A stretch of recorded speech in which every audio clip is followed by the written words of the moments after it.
Keep 100% of your claim. G4 Claims. If you've been hurt in a road accident that wasn't your fault, you should really talk to G4 Claims first. Unlike road accident solicitors, we don't charge you for our services, which could see you better off. To keep 100% of your compensation, have a chat with Nicole and the team. You'll be glad you did. Search online for G4 Claims. Keep 100% of your claim. G4 Claims.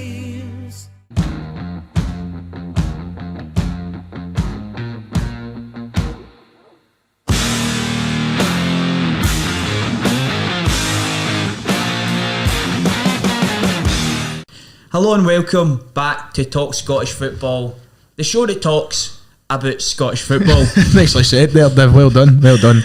There's a lot to get through today. You'll notice that I've introduced the show, even though we do have Ryan Munmonate, the host with the most. It's because you're feeling a wee bit under the weather, aren't you? And it's not the COVID, it's through your own doing. Yes, so there's a couple of things to address there. You know, number one, I'm back. I have survived the COVID. I've made it to the other end. So thank you for persevering without me. Very much appreciate it. And also, the day I'm not rough. I'm just let down for yesterday's performance, you know. So I don't want to host. No, I'm joking. I just felt a bit ill this morning, so I was like that to you. I was like, Dev, you're hosting the day because I don't think my brain's got the capacity to manage through a full show. So you might need to keep me right on some of the games. You know what I mean? Don't worry. I might forget to mention something. David pulled us up last week because I forgot to mention the power cut. And, you used to use your excuse as there was a power cut here. That would have been smart. That's what it was actually. Aye, it was a power cut at that point, and there was an editing error. Sorry. We're also joined by Adam Kennedy. There was people last week in the comments saying, "We like the Hearts boy. We need to get him back on more often." And I was like, "What commitments, mate? You know, he's just always busy." But you're back again, back to back like a Kappa badge, mate. How are you? What can I say? I'm great. Yeah, now turned into a West Coast wanker, given that I've moved down here to study at UWS. Is that you moved now? Aye, that's me, mate. So are you doing the same course as me, or are you doing something else? I'm doing an HND in broadcast production. Oh, so you're doing it, and then going on to do that after. Right. I saw probably see him cutting a bit. That's it. I've retired for higher education, boys. Have you? Well, you've just got the father. I might take a wee dabble in it. Some a wee open university course or something. If you had to, before we get into the football, Ryan, you'll probably like us just talking about something else quite quickly. If you had to pick a university course for me to study, what do you think I'm going to do? That's a good question. If you look at me like... If I look at you... you're just like, judge me. Just to judge you? Judge me. Food hygiene. Nice. Thanks for that. Any reasoning? I don't know, just strike me as a man who is good at inspecting the kitchens. And who likes food. No, but it's also clean. No. Well, you're clean. You know, there you go, clean. Yeah. No, I don't know. No, I was actually going to say, I can picture you on one of the courses, just any of the courses where you've got to wear all whites. So it could be like a lab or a kitchen or something like that. I could just see you in all white, mate. I don't like to see myself in all white, mate. Black preferably. Slimming.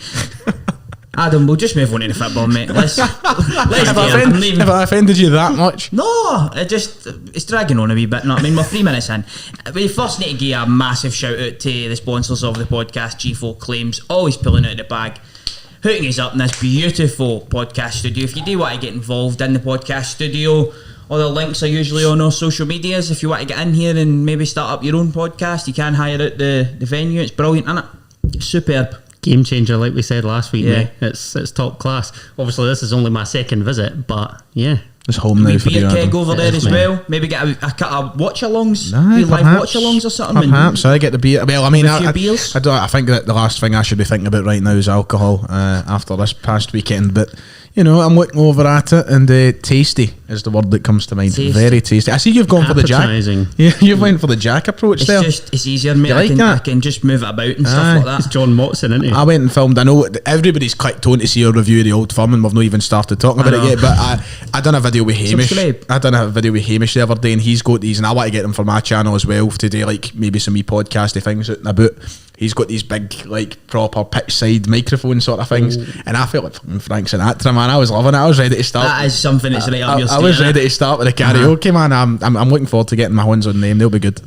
Let's move on to the football. Let's get on to the football, finally. We need to. There was a huge game at the weekend. You know, Hearts 2, Dundee, hey, no, let's start off with the Old Firm. Let's get 'cause out of the way. I'm pretty sure that's what most people will be clicking on the video to hearing. If it is and to hear interestingly- Ryan Lemonade's thoughts most likely. Yes, yesterday's video was already banging on my own channel, but I think it's always great when people tune into this channel for the first time. They look at the thumbnail and they go, wow, there is a Celtic and a Rangers fan actually sitting beside each other. Aye, that is hard to date, to be fair. Adam just didn't want the job of separating us today.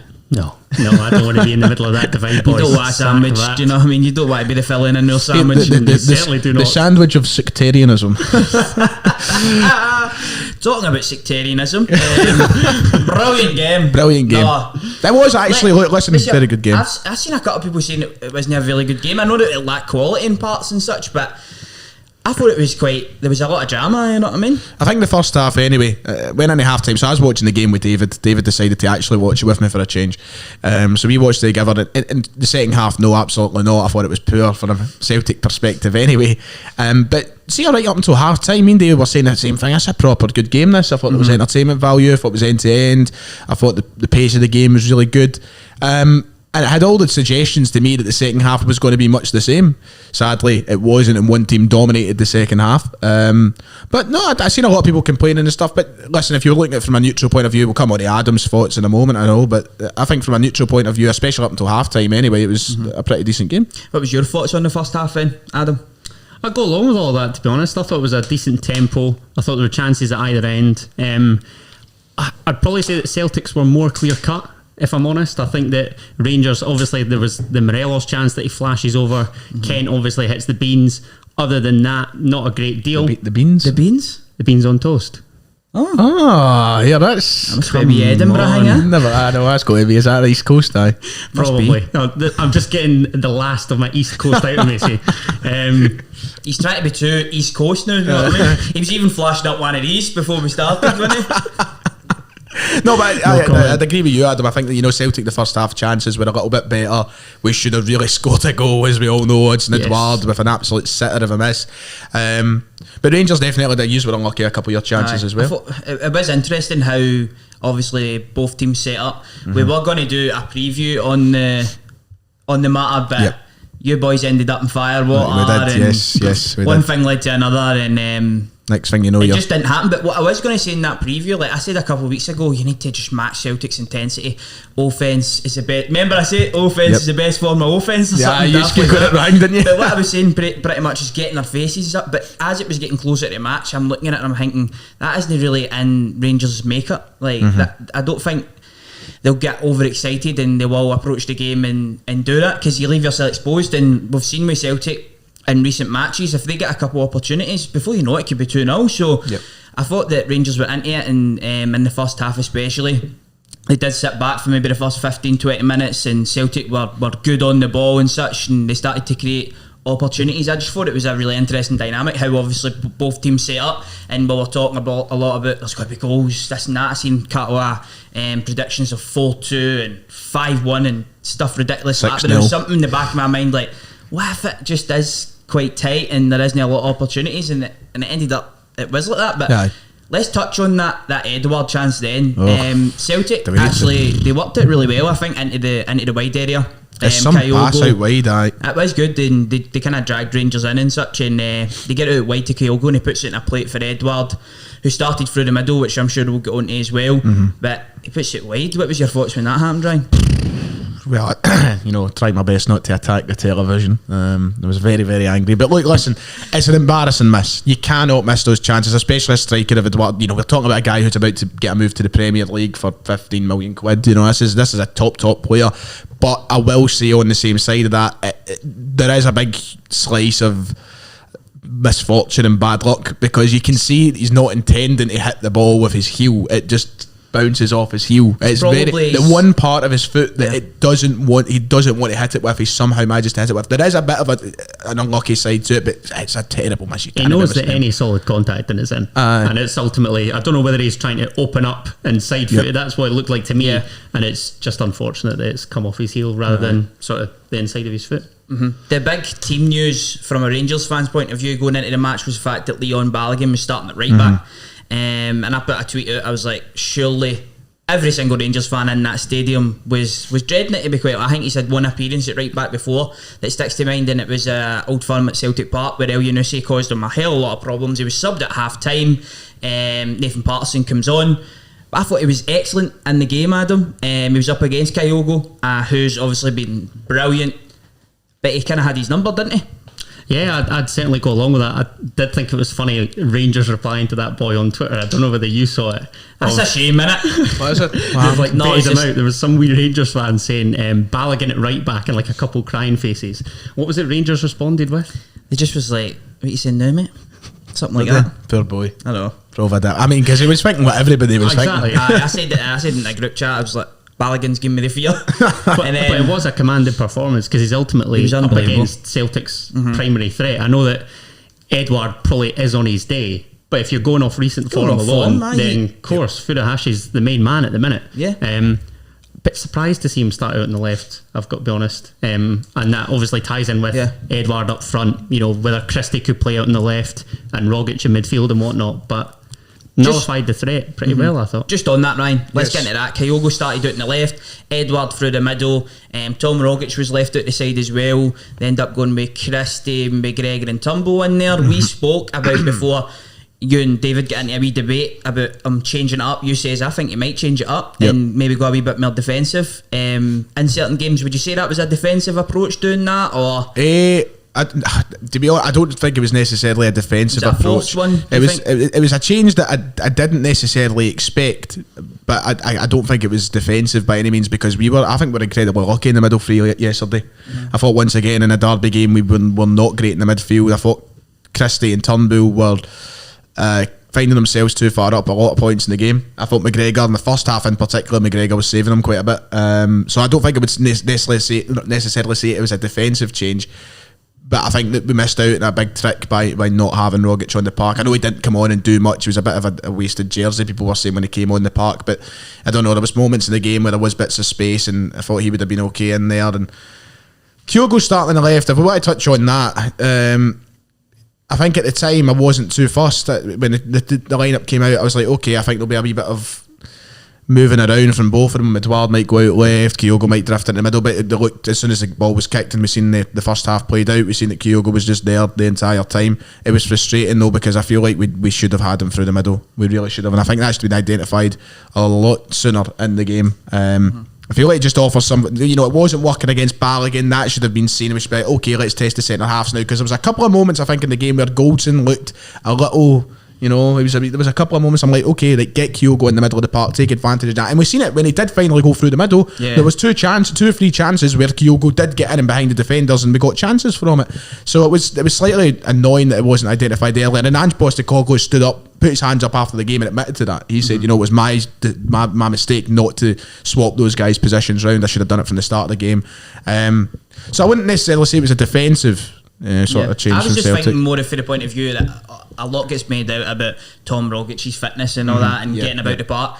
Me personally, I would if I was making the decisions, I'd have probably started Tom Rogic. And you're right, Ryan, you seen that when Tom Rogic came on, he was the one guy where I thought, I literally said it, I turned around and said it to the old man, I was like, he's the guy we can't give any space to. Because I think Rangers were allowing Celtic, not allowing, they were obviously popping the ball a bit well in that, but Aye. they were quite comfortable in the fact that they were letting them have the ball. They in the first half especially, they were popping the ball about. It kept going to Kyogo out in the left constantly, and I'm like, Jesus Christ almighty. But when he came on the park, Tom Rogic, I was like, can't give him any space, and he pops up, puts the ball through, like that for Kyogo, he should probably do a wee bit better there as well. And I think upon reflection, if you were to start Tom Rogic and haul him off after an hour, you'd probably still have got more in that hour than Aye. the midfield trio that started the game. I agree. That's obviously the big talking point with Rogic, is that yes, he's caviar and can play, but if it's only for an hour max, then you look at reinforcements. I think surely a defensive change would be somebody like James McCarthy, who I know is maybe not up to it fitness wise, but that midfield trio to me anyway certainly seemed pretty offensive in a Celtic sense. Aye. And yet I think the game on the whole, it very much reminded me of the Tynecastle performance, in that I can see what you're saying. possession for possession's sake, carve out a couple opportunities, maybe it's the decision, the final ball and whatnot, But then ultimately, it's a centre, an opposing centre half that headers home. And ultimately, if you can't mark from a set piece, then it doesn't matter how decent you are going forward. There's not a lot of height in the Celtic team, is there? Like, me and David were talking about this, like, there really is not a great aerial threat either going forward or when we're defending these set pieces. Even Starfelt and Welsh, they're not the biggest guys in the world, you know what I mean? Quite small for centre half. They're quite small for centre halves, and it's expected. I mean, we all know and we've all heard and we've all seen now firsthand what Ange Postecoglou's football is meant to be, and he needs quick players and he needs players who are good with the ball and all the rest of it. And he might not necessarily have them all in yet, but that probably means you're sacrificing a bit of physicality and a bit of height, because that's the kind of attributes that are most linked with quicker players. So that's an annoying thing. And if you want to come on to the goal now, then we can come on to the goal. But it's a brilliant cross. It's poor set piece defending, and it was bread and butter, as you could say, for Rangers over the past sort of few old firms. Now we've seen that, you know. Yeah, just on the goal then, Adam, whose fault do you think that is there? Strange you asking this question. Or is it just one of those things in football? Like, I think a lot gets made out about Celtic and think pieces, but I know that they've conceded a couple that were quite poor, but I think that they've improved in the whole for set pieces. The Rangers had a good few, and Celtic dealt with it most of the time. But in this occasion, that they obviously came up short. Do you think it's still an Achilles heel? Yeah, I do. A big one, a huge one. And to me, it doesn't appear as though it's man to man. It appears more zonal, and I'm not a fan of zonal marking whatsoever. Or some sort of hybrid. I don't know whether I'm like a traditionalist, but I've always preferred man Just to what man. you're used to at Hearts, isn't it? Yeah. Considering we barely score from open play. For me, I'm the exact same as you. It's like, obviously the offense can create all these blocks and all that, and if you get a free run, which it is on for a guy ultimately on a guy who's static, most of the time he's going to win that ball and get a really strong header on it, and that's what happened for the goal. Because I see Starfelt getting criticism, and I don't really think that Highlander's his man. I know it was probably Stephen Welsh. Can we touch on for a minute the Daily Record? I think it was put up an article after the game, and I know a lot of people he really had a mixed sort of critique yesterday, Starfelt, right? But Daily Record, I think, led their article or something with Celtic's Carl Starfelt exposed and blah blah blah, and there was a lot of witch hunting for him. I don't think he was as bad as what people are making out yesterday. I thought there was moments in the game that he was poor, but there was a lot of moments he was good in the game as well. I think there was a lot of. I'm not saying it was by any means great or anything, but I just think that there was a lot of people that are, because Ralston was your best defender by a country mile. I would agree. I thought he was your best player by a country mile, never mind defender. But I think there's the last couple of games, right, he has had, and this is the thing, the conversation you've got to have is, if you're going to be a top defender, if you're going to be a defender for Celtic or Rangers, you probably are due the criticism, because you can't just pick and choose when you want it to be good. You know, if you make these mistakes, you deserve to be called out for the mistakes. But I think there was a few people and a few outlets yesterday who were really treating it as if he had a sort of Shane Duffy-esque performance. It's like, it wasn't that bad. I mean, it wasn't really caught out of position and all that sort of stuff. Like, for obviously being at the game and watching him and that, I thought he looked like, technically he wasn't great. He doesn't look too comfortable on the ball, but he kind of won his fair share of duels. He was obviously up against Alfredo Morelos and Roof, who did turn them on occasion, but I wouldn't say exposed. I think that's going over the top, and it is a wee bit of a witch hunt for sure. But just to pull it back to the goal, and if you do look at it, Stephen Welsh was picking up Highlander for the majority of the match. Welsh is expecting Highlander obviously to make a run front post, and he just checks his run, goes to the back post, and that's how he gets free. And maybe that is where there needs to be better communication, and through time that could be something that's improved there. Do you know what I mean? Because it's still an inexperienced defence playing together. Yep. Very much so, for sure. To talk about obviously the first half, I thought everybody can concede Celtic probably edged it, had the clearer opportunities. I thought Rangers came out in the second half, they upped the intensity, they maybe tweaked a few things, they got in Celtic's faces a lot more, they were winning most of the 50-50s. And that was also with the fact that there was some key players missing, Adam, wasn't there? Obviously some guys stepped up, like McCrory played well, Balogun get man in the match, but Tav was missing, McGregor was missing, there was no manager, Barisic he's been playing through an injury, Ryan Kent was ruled out until after the international break and played in the match. So, and obviously the trip to Armenia, which was a 5,000 mile round trip, you've got to give Rangers credit for coming out in that second half and, you know, matching Celtic's intensity, getting in their faces and ultimately getting the goal and winning the game. No, I totally go along with all of that. I don't know whether Celtic were just that disappointing that Rangers then took advantage of it. I just felt as though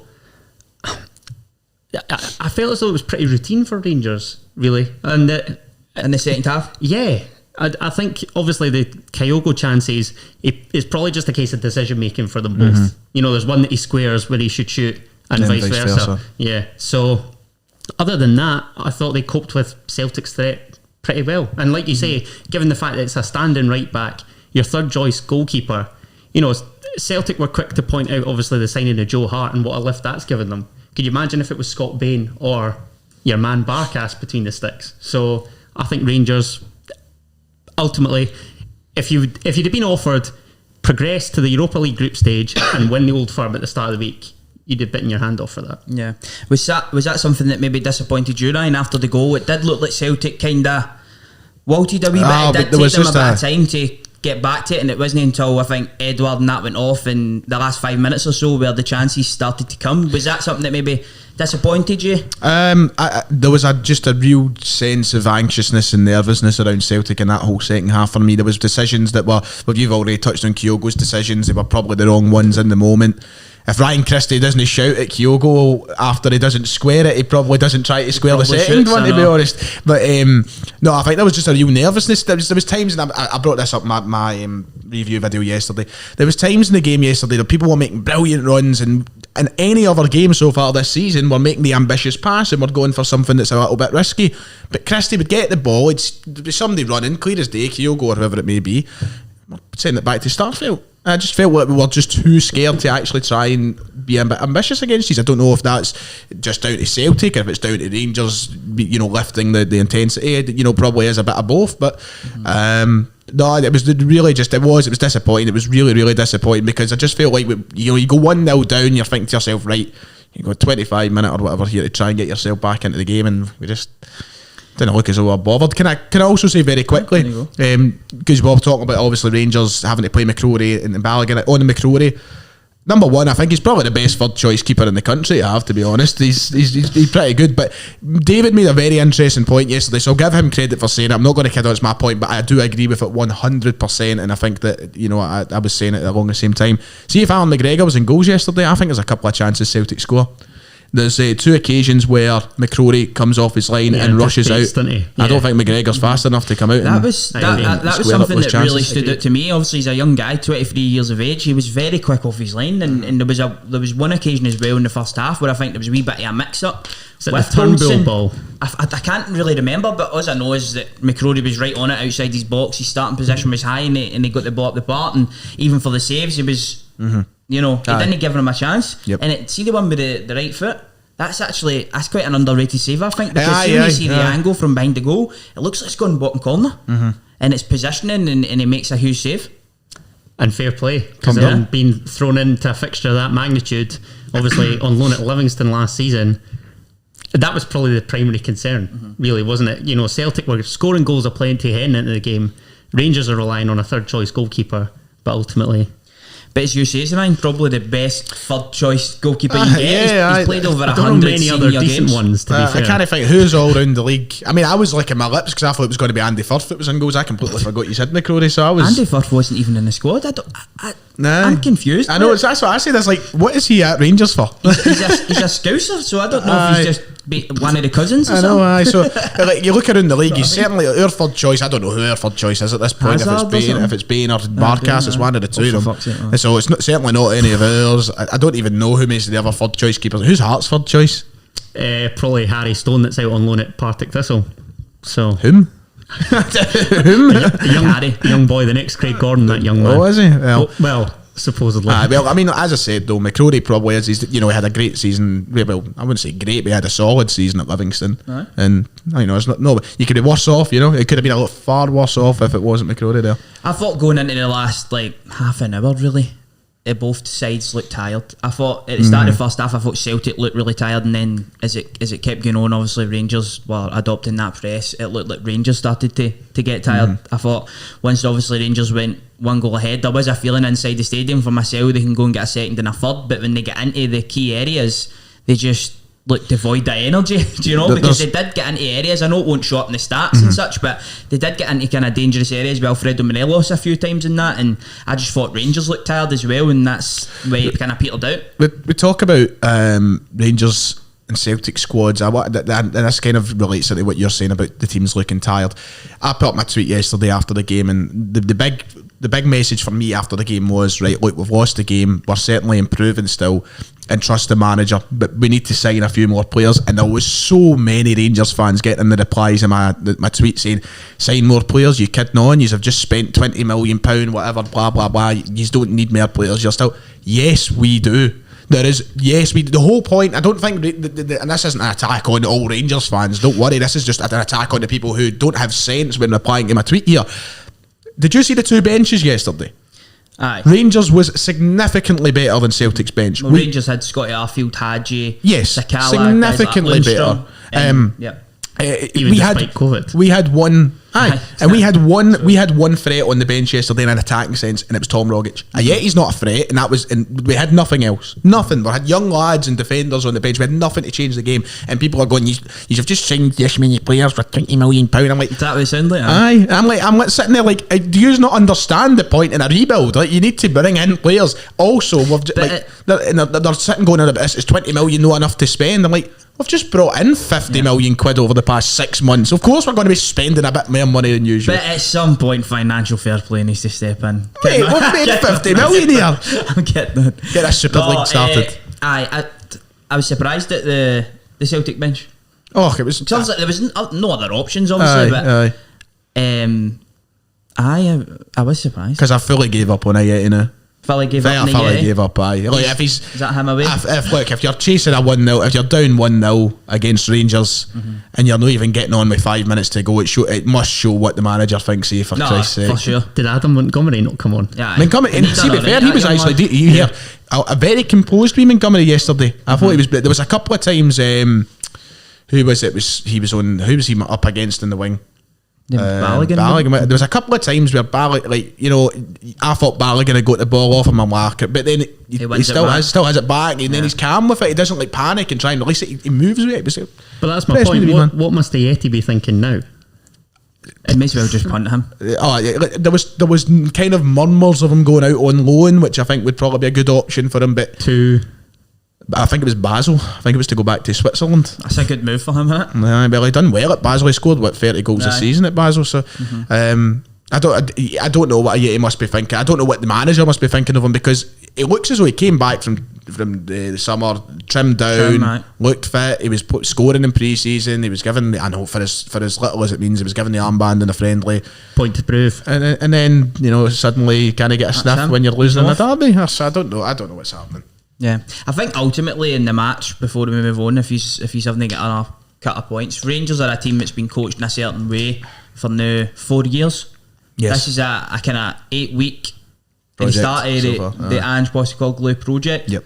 So it was kind of for me, it was the coaching that got Rangers over the line. Do you know what I mean? Through all adversity, it was that coaching, because they know exactly how they're going to play. There was 2 games getting into this, so they could, Celtic Rangers couldn't have real sessions here. They couldn't really change the way of playing.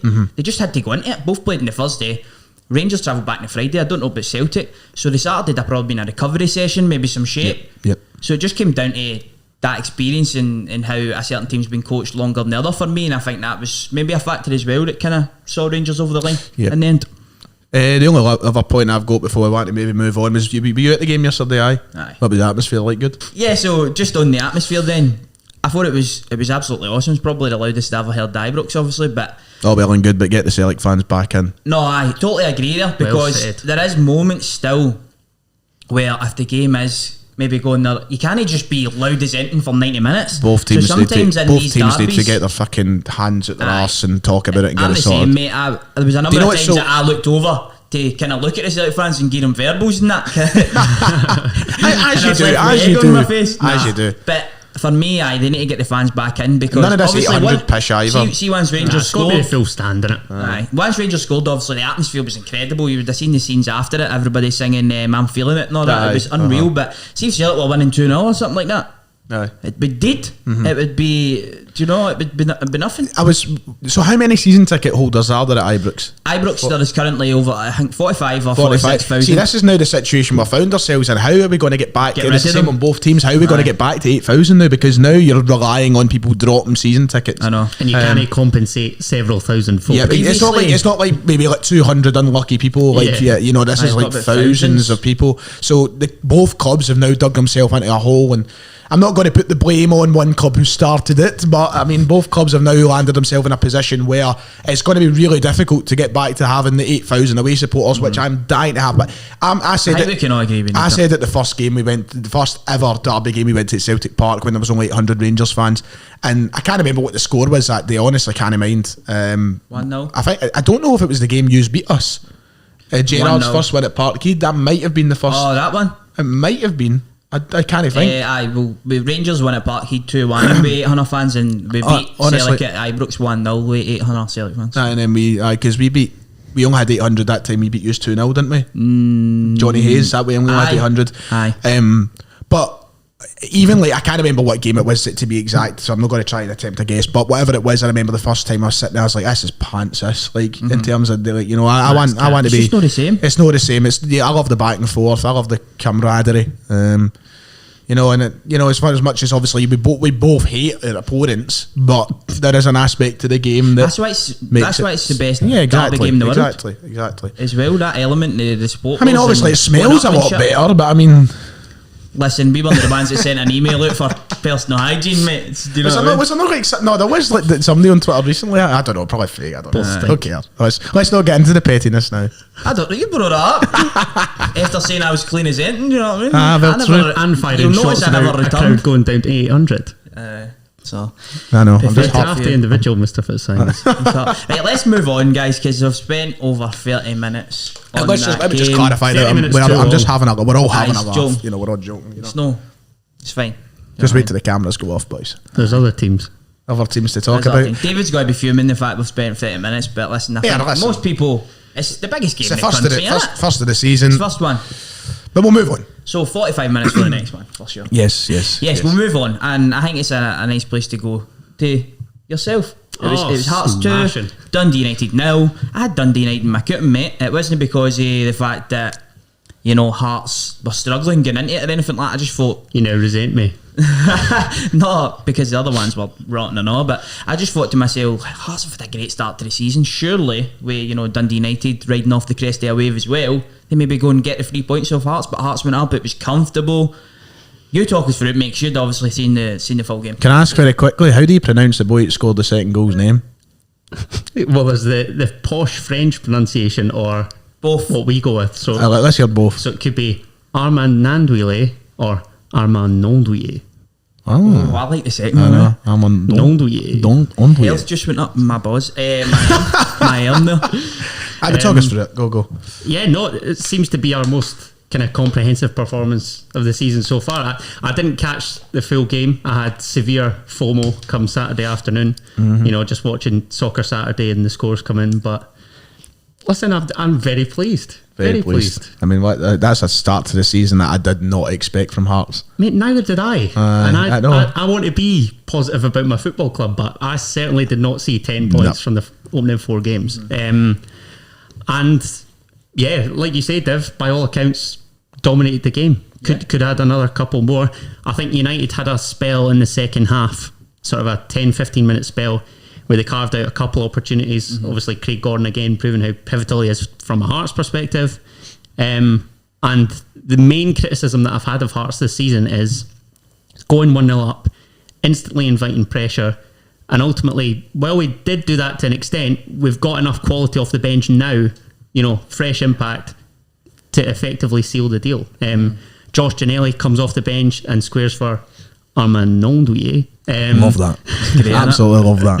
To effectively seal the deal, like I say. And, the Hearts fans behind the goal, it looked absolutely fantastic. And I think with the addition of Ben Woodburn now, it does give us some flexibility within the final third. Because, like I say, Ginnelly's fresh off the bench, got that pace to effectively run at a tired United defence. And we've made the most of it. So it's great to see. Hearts broke the deadlock through a rebounded penalty from the man Liam Boyce. He'll be happy to get a goal that isn't a penalty, but it was a rebound. There was some talk about whether it was a penalty or not. It's another penalty won by Gary Mackay-Stevens. For Another you, contentious one. Adam, we'll go to you first. Do you think it's a penalty, mate? I think so. I think there's enough. Yeah, I think it's not as much of a penalty as the one that he won against Aberdeen. I'll say that much. But I think, yeah, it seems as though Ryan Edwards hauls him down. I don't know. It actually looked as though it was kind of with his arm, or just seems to. It was a weird one, wasn't it? Yeah, it was strange. It really was. But Boyce steps up, obviously misses. He's hit a few so far, so maybe the goalie's done his homework, but it rebounds him and he puts it in the back of the net, and he's had an unbelievable start to the season. Yes. As Adam said, Ryan, yes. Dundee United did come into the game a little bit, and Craig Gordon had to make 2 or 3 good saves, one especially coming from a Charlie Mulgrew free kick. Yep. Which brings me on to this, right? Because obviously we're into the international break, so I thought we could speak a little bit on. We're bringing back Big Chico to the national team. No, I would thought. No. What was going to be your question, right? There? I thought you were going to ask is Big Charlie Mulgrew coming back in. He's gone. Listen, he's off. Away. He's off with Barry Bannon and all the kind of guys. Graham Craig Gordon, 38 now, still putting in good performances. He's in the national squad. Along with him, Xander Clark, Liam Kelly. Liam Kelly's 26. Xander Clark's just turned 29. Craig Gordon, 38 years of age. Is there a question on who starts in these games? Well, in being the number one, is it Craig Gordon automatically, or is there a rotation going to happen? What's your point of views on it, mate? So me and David had this conversation in the stream the other night. I don't know if any of you watched it or whatnot, or when the squads were announced. It's going to be Gordon. I personally would like to see one of the other 2 guys, preferably Clark, get a chance. It's going to be Gordon. Let's be honest. He's 38 years of age. Doesn't really matter because he's still saving shots. Yes, he can, maybe have a dodgy one here and there. But when you're playing the likes of Denmark, you're going with the experience, aren't you? That's the way it goes. That's what I was going to say. Surely the Moldova fixture's a Clark or Kelly job. Yeah. That's what I was going to say. Might test the waters then and give guys. But Wednesday night, it's going to be Gordon. I don't think there's any conversation. I wouldn't cry at Clark or whatnot getting the start. It's just going to be Gordon. Aye, I would agree with you. I would agree with you, but long term, I think it looks like currently Xander Clark will maybe step in. Well, obviously, there's John McLaughlin as well to come back into. Oh Christ, I forgot about into McLaughlin. the fold. But assuming maybe John McLaughlin doesn't come back, you would imagine Xander Clark is the heir to the, would we call it a throne? The David Marshall throne. That's just sounds a wee bit. Hey, what's wrong with David Marshall? Dodge. Hey, he's a St Andrews. He's the second most famous Legend. person to leave St Andrews. Is he? Aye, after me.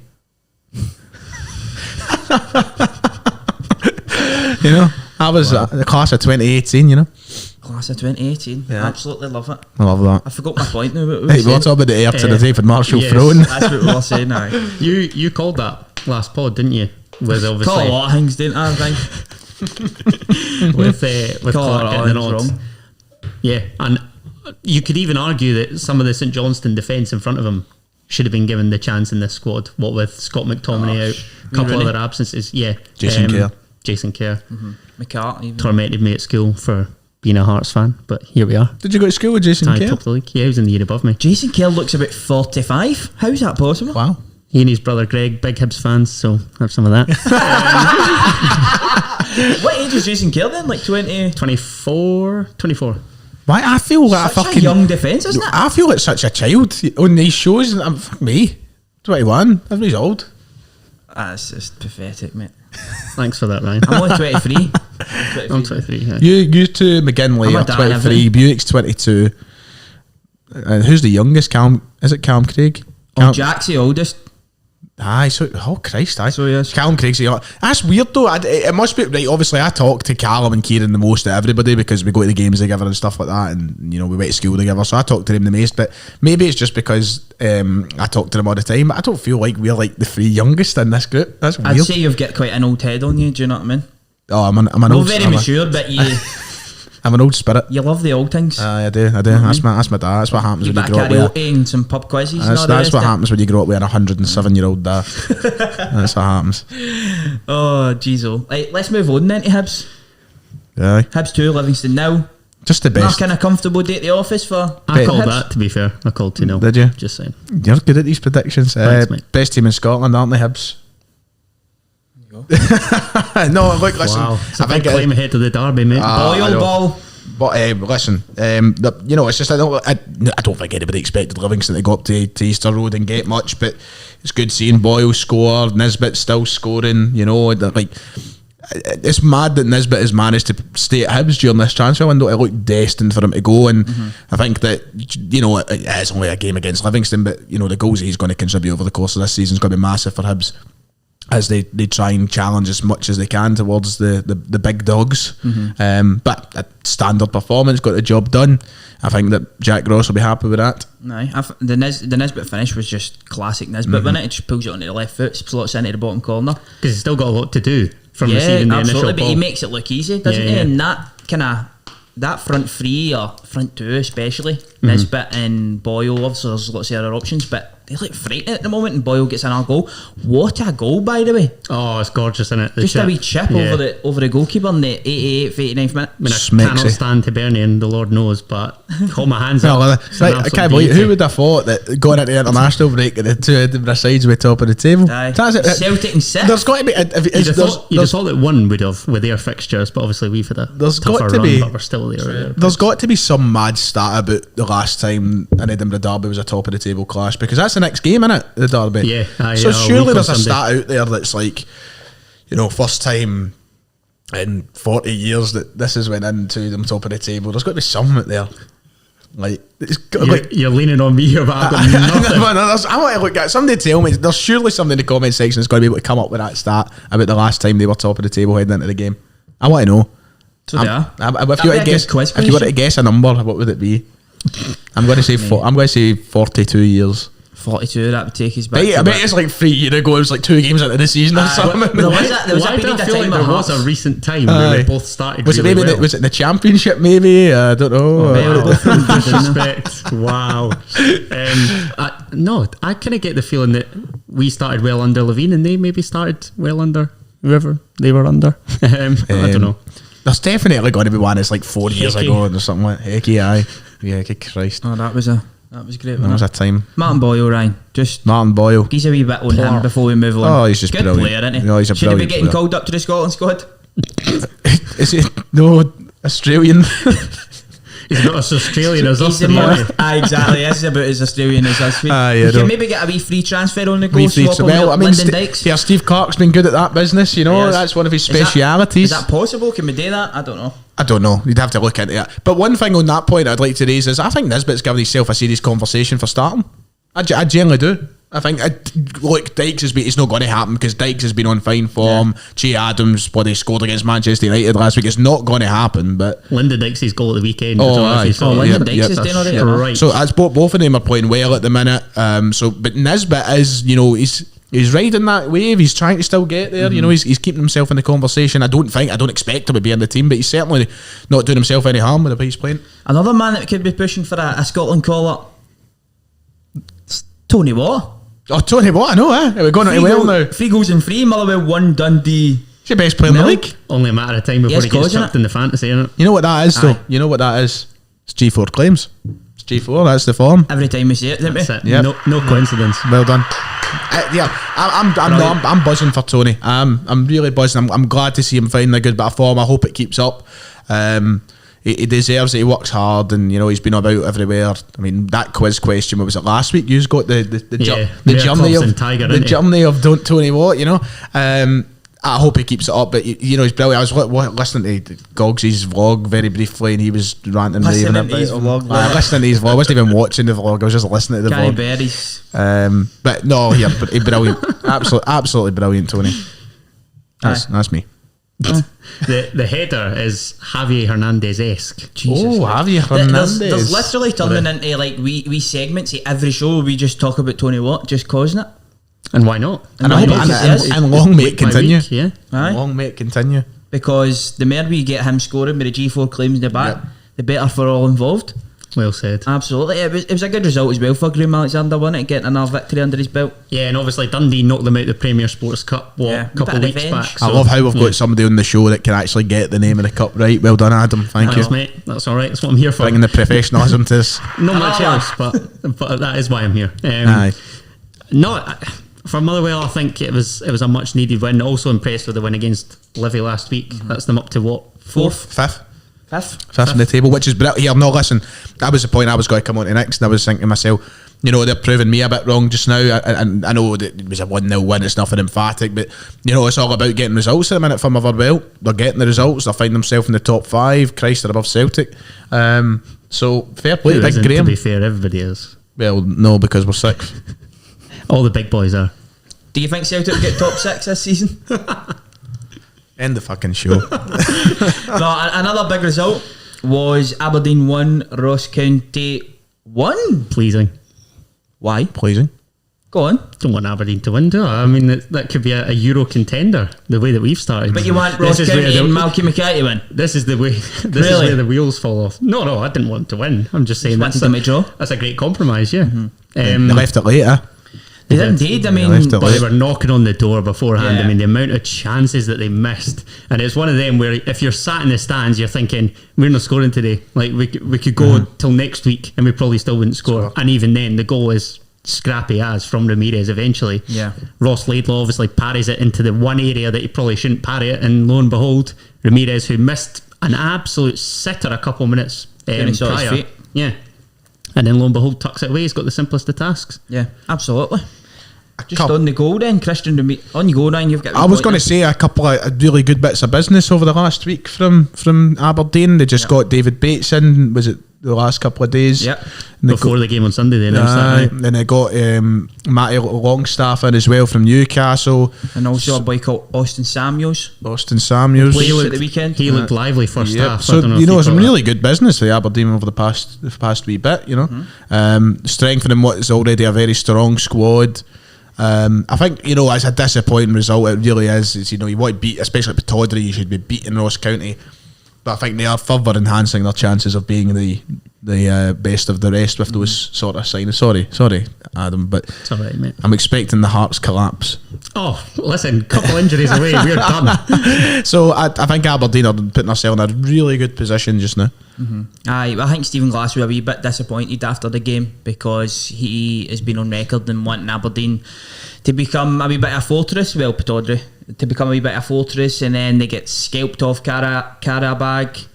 You get scalped off you get scalped off of him, and then they've dropped points to Ross County as well. So he was saying they're still going through a transition, and as you say, they've just brought in 3 brand new players. 2 of them started in the game. I thought Longstaff looked good, looked comfortable. The boy Samuels looked lively. He'll maybe improve as well. I thought the Jet, when he came off the bench again, I don't know why he's no starting games. I really don't, because his pass is the one that puts Johnny Hayes through as well, opens up the game and pretty much gets him back into the game. For me, he's a guy that is definitely champing on the door for a start, Adam. No, and I thought that was going to come given his performance at Tynecastle. I sort of touched on it last week. I honestly get the impression that they just can't find a position for him at the minute. I don't know whether a formation change is perhaps required to accommodate both he and Ramirez up front, whether it's going to be, you know, the Jet or Ramirez. But I'd quite like to see that as a partnership. I think that's got the makings of a decent partnership. I'd like to actually see him just off of him, just off of it, because I think he's got a wee bit about him. Yeah, technically, I like him, simply put. But do you know who I like even more? Here we go. Johnny Hayes. Good assist for Johnny. Johnny Hayes, I'll give him a wee bit of positivity here. Good assist. He deserves positivity all the time. He didn't mean to assist that. Is it a Laidlaw assist? Oh, it's a Laidlaw assist all day. Nope, it's a Johnny Hayes assist. Hayes is going for a goal and he shoots straight at the keeper. I'm not having it. It's a Johnny Hayes assist. You've got to stat pad the king, right? It's a Johnny Hayes assist. Talking about Johnny Hayes, though, another player who I'm still impressed by, Mr. Ramsey on that right hand side. Player. I think he's brilliant. Look, the way he's playing just now, we could be talking about a big move for him. I think there was a lot of talk about Ralston not making the Scotland squad, but Ramsey has been just as good. He's been drafted into 21s though, hasn't he? Yeah. Ramsey, so well, there's a shout now. I mean, Greg Taylor's dropped. I know he's a the left back, but Taylor's out the squad. You know, no harm in bringing in one of them. Exactly. You never know. Never know. But Ramsey, brilliant. Johnny Hayes, sexy. All the rest of it. There you go. The unsexiest, Decent result sexy footballer of all time. for Ross County as well. For sure. Yeah, well, from that point of view, massive result. Because as I said, they probably were going up there. Well, obviously they weren't believing themselves, but they were going up there with everybody pretty much thinking, it's an Aberdeen win this weekend. So, Malky will be happy.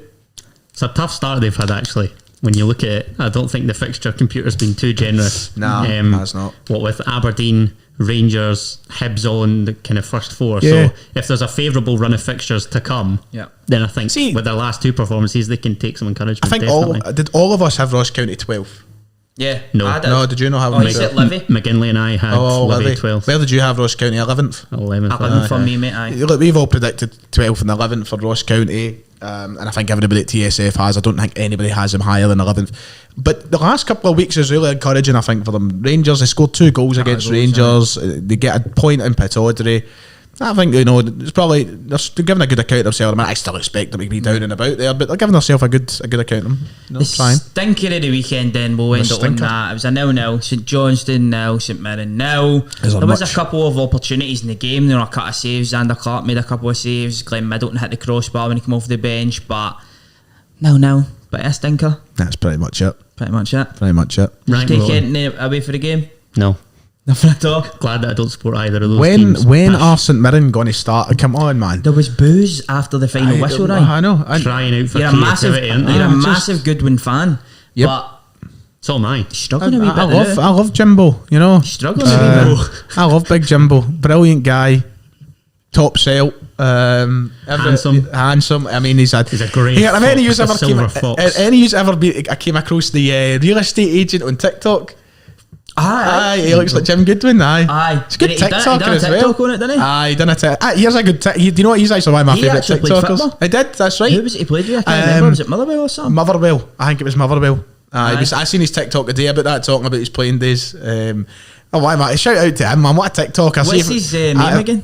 I think it's something like the real estate king or the property king or something like that. He's an older gentleman. Yes. But he's a handsome motherfucker. His veneers are beautiful. Unreal, man. He sees wee Louis Vuitton polo on that. Brilliant. He's got the hand tattoos and everything. No, he's I'm quickly becoming my favourite TikTok. I'm telling you, if I'm selling a property, I know who I'm going to. I'm getting the big man involved. Do you know who I also like? That Fraser guy, the plumber for Falkirk. Do you know him? No, I don't think I've seen him. He's got about 60,000 followers, and he's like a plumber. He just shows things about plumbing. I follow him and I love it. I love it. I love just seeing these random TikTok accounts that really should not have traction, but somehow they do. But no, the property, it's just his voice I love. Brilliant TikTok. I can't wait. Straight to his point.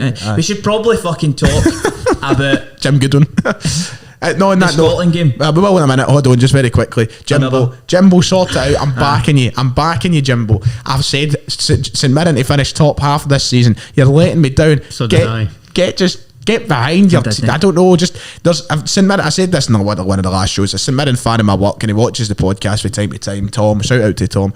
And he came up to me and says, "The next time on your show, tell him I fucking want Goodwin out." And I was like, Christ, Tom, we're 2 games at this. It was David 2 games. games of the season. I was like, Christ, Tom, mate, it's 2 games. He's like, I don't know how people fucking like going on. I was like, fucking do it. Come on, Jim. I'm backing you.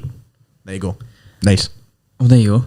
Are you batting Jim Goodwin as well? I had the buddies to finish above the Herts, but it's not transpired that way, has it? I'm going to go in your mate's side then, actually. Well, yeah. Exactly. He's an expert in all things Paisley. All things Paisley. Christ, that's a shame, that. So I'm going to side with him, mate. He's been back to the Hull, new contracts, all the rest of it. Taking players like Eamon Brophy when Aberdeen wanted it. He needs to start getting results. He needs to start scoring goals, or the boos will continue. Oh, Goodwin's hardly going to score goals, is he?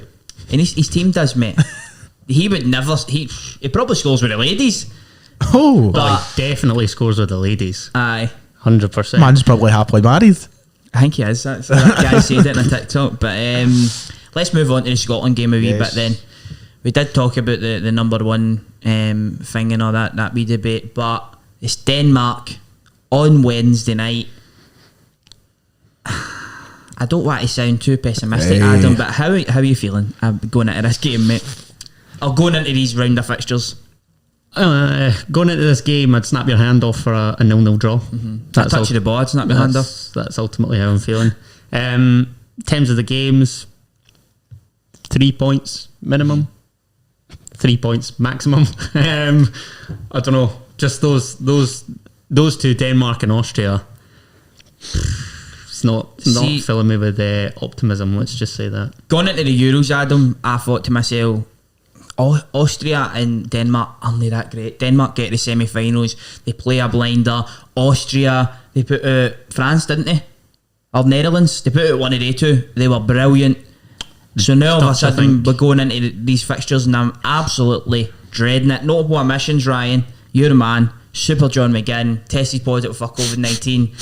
He's your top man. I think I seen a stat, 10 goals in 11 kind of competitive matches, out with obviously the Euros and qualifiers and all that. He's going to be a massive miss for us when we needed him. Huge. Huge. You know, it's going to be a great miss. A big miss. Jan McGinn's irreplaceable. Honestly, the other night, by the way, Christ, I know it's a bit off topic, but I love doing these in podcasts, just going rabbit holes. I was having a drink after the Celtic and AZ game, and I joined that Twitter Spaces at like 2 in the morning, and I was half cut, you know, I was away with it, and I started breaking out the Brendan Rodgers impression, but I was getting a bit explicit, you know. It was a bit, you know, I'd best keep it off the podcast, but it was a good laugh. If you were there, you were there. You know, it's kind of, I've had a good few tweets asking for it again, but we'll save it for a drink. John McGinn missing out is going to be massive. I love him. I hope he's well. How do you replace that sort of energy in the middle? I think that's going to be tough. And he's not the only noticeable omission, because Scott McTominay's out as well. So you know, you're missing right there. Stephen O'Donnell's injured as well, and Nathan Patterson's isolating through COVID. So I don't know what's happening for me either. I think apart take away Robertson and Tierney, people be like, what? But I think in terms of going forward anyway, and McTominay and McGinn and being in the midfield and all the rest of it, I think I'm missing two of the most important players, which is really, really frustrating. Who fills that gap then for yourself? Oh, I know that it's going to be pretty impossible to kind of replace him, but who would you see kind of slotting in there? Is it Kenny McLean or? McLean's been good recently. Usually goes with the Mayor has scored at the weekend. The Mayor scored at the weekend. Yep, scored at the weekend for Norwich. So Kenny McLean's, and people who know who've been watching this channel, I'm a big fan of Kenny McLean. I know it's a bit of a weird player to be a fan. Left foot. I do really like him. He does. I do really like Kenny McLean. So good Rangers man, isn't he? I'm buzzing for it. I'm buzzing to see. I'm honestly really excited to see McGregor this time round. Cal McGregor. You think? Step up. Yep. Very excited. I think this. Listen, I know. Yesterday wasn't. I don't. To be fair, I think he was maybe Celtic's second best player yesterday. But I think that his lease of life that he's found as of late is going to be good for Scotland. Very good for Scotland. And he was really good beside Billy Gilmore at Wembley. Yes. So, and there's Gilmore as well. He'll be great. He'll be apparently he's been solid for Norwich as well. So who knows? Maybe we get the McLean and Gilmore Norwich partnership going. Aye, maybe we do that, but we're still going to get absolutely 16-0. Honestly, Denmark, I don't see us taking any points from. Obviously, Moldova, you've got to be taking 4 or 5 off of them. And then Austria is away as well. That's a game that Scotland need to win that, didn't they, Adam? If we've got any chances to get into this World Cup. They need to either beat Denmark or beat Austria for me. I can't disagree. So looking at it and the way that it obviously falls, it's probably all or nothing with regards to the Austria game. Hopefully it's off the back of, like you say, a convincing win over Moldova. And we've just got to go out as though we've got nothing to lose. But ultimately, this is where the question marks surrounding the manager rise. That's not in Steve Clarke's makeup, so that's the worry, I think, for me. What is your thoughts towards Steve Clarke? Because Ryan spoke about it on the live show. I believe you guys gave your point of view on him. Got a new contract. Do you think he is a man, though, to take Scotland forward? Do you think he's the best guy in charge to kind of harness the young potential that we've got and have us playing good football? In the process of editing, you will realise there is a sudden jump here. So Div, take it away. You were talking about Mr. Stephen Clarke, the Scotland manager. I was, and what I was going to ask yourself, Adam, is do you think he's a man to take Scotland forward? Christ, I thought you were going to spill that volleyball there. Get that so far to over here. That would be disastrous. Can't be taking that in the tick ball, man. It's too big. Steve Clarke. Stevie Clarke. What are you saying about him? I really don't know, because I don't see... Bold. It's just a bit shit, isn't it? Bold. To say that, that's it. I mean, I wasn't going to comment on his appearance, but... A wee bit personal, Ryan. Shocking. No, sorry. It's not really just because I'm going bold. What's Steve done to you? heartbreak in the summer. Valid point. Exactly. Shocking. I really don't know where to stand. Do you think obviously they've given him a new contract, right? So they see him as being the man to take Scotland forward. But do you think there's another candidate out there that could do a better job, or maybe could make an argument for doing a better job? Probably not, and that's the defensive thing. I have shat at it. No, look, listen, I don't know. I know you're asking Adam the question, right? If he's offered the deal, then surely that's off the basis that he's just got us to the Euros. And yes, the 3 performances went great, but is that reward ultimately? I can understand your kind of sort of apprehension into saying, you know, oh, this or that, because I am very 50-50 on where Steve Clarke is as a manager, because I understand the whole point, right? Okay, we can be so much more ambitious, we can do this, whatever, but I also understand the point, you know, he's got us to that. So I'm not fully committed to either side. I'm kind of in that weird bit, but the contract is ridiculous because what is it they've gave them, man? For people to right through the Euro 2024 qualification, right through that. But this is the thing, right? We've gave him this contract. What if, by touch wood, it doesn't happen, right? But what if these next 3 games we somehow got like 1 point? He has, at that point, the SFA have to genuinely consider giving him his books right after they've given him a contract, because we were poor in the summer. We've potentially already bottled World Cup qualification. If you can't beat Moldova at home, you don't deserve to be at a You're taking a massive gamble if the next 3 games don't go right, I think, because it's not like, you know, it'd be different if everybody was in the Steve Clarke bus and everybody was happy, and then somehow we went through a bad few games. Everybody was maybe like, okay, we'll let them make up for it. If it's a bad 3 games, everyone will want him gone. And this is the thing, because it's hardly like we're coming up against 3 sides that we realistically should be beating. You know, we're discussing the games there. 2/3 of them are daunting. And it's only really the Moldova game where you have that bit of leeway, right? Okay, come on, we should be beating Moldova at home, and like you say, take 4 or 5 off them. But am I confident that Scotland could even do that? Not particularly. It's when you look at the squads though, like, see if you compare it. Obviously, Denmark have got a strong squad and all that. But see if you do compare the squad, we've got good players. We've got established players that play in the Premier League. We've got up and coming talents that date in Scotland. You know, we have experienced players that date in Scotland, Callum McGregor and all that. We have veteran goalies like Craig. We've got a fucking good squad. So sometimes I just think the football that Clarke plays is too negative. And every time where I've watched Scotland under Clarke, where he's kind of let them off the leash, I've enjoyed watching them, and we've actually put some teams to the sword. Second half against Austria, second half against Israel. Just let them go out and play football, man. None of this over negative stuff. If you're asking me, do I think that there's somebody that could do a better job of getting the best out of this squad, then I'd answer yes. But my annoyance is that I don't know who that man should be.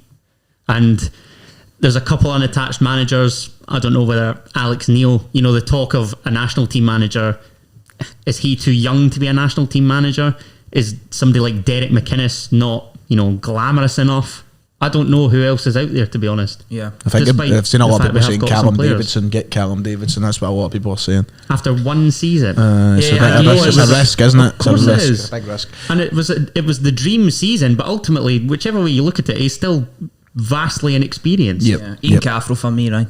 Ian Caffrell. Wow. Leave his gig at Spurs. Wow. I know, he's got it cushy there, hasn't he? He certainly has. What a brilliant. Good on him. A fair play. I'm a big fan of Caffrell. Nobody ever questioned how good Jimbo he is as a coach. Oh, Jimbo definitely, but I mean Caffrell, big fan. But just very quickly in the Denmark game, I know you were going to ask something there, Div. If Kasper Hjulmand, the Denmark manager, turns up in his lucky black shirt on Wednesday night, just don't even watch the game, boys. Just don't. Can you give us a wee bit of background on that? So during the Euros, Denmark were playing in white in one of the games, and Kasper Hjulmand was apparently getting told off by the players for clashing.